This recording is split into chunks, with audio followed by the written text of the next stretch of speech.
Hello guys, ඉතින් අද අපි යන්නේ Photoshop free ගන්න. ඉතින් අද අපි යන්නේ Photoshop එක free ගන්න. මේ තියෙන්නේ Adobe Photoshop එක. මෙන්න මේක තමයි Adobe Photoshop කියන්නේ.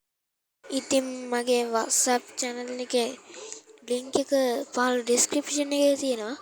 ඒකට ගිහිල්ලා ඔයගොල්ලෝ Adobe Photoshop එක free ගන්න පුළුවන්. ඉතින් ඔයගොල්ලෝ ෆොටෝ ඒක on වෙබ්සයිට් එක on කරලා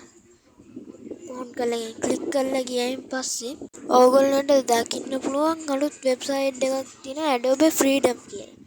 ඒක මම හදපු Photoshop, Adobe Premiere Pro, Adobe After Effects දාලා ඇති. මම මේ වෙද්දි නම් සමහර විට Lightroom එක දාලා තියෙන ඉඩකඩ තියෙනවා. ඉතින් ඕගොල්ලෝ ගිහිල්ලා ඒක දාගන්න.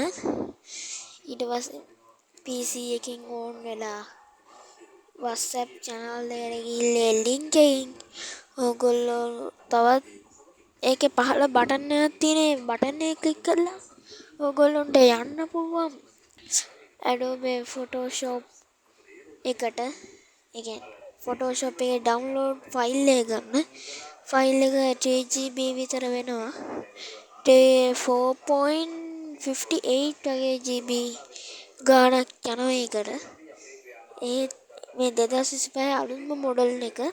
ඒකින්ද මේක officially Adobe එකේ trial එකක් නෙවෙයි. ඉතින් ඔයගොල්ලෝ කැමතිම දෙයක් කරන්න පුළුවන්. එහෙනම් ජය වේවා. දාගෙන බලන්න මේක ඔයගොල්ලන්ට හොඳයි කියලා හිතනවා like කරන්න, subscribe කරන්න.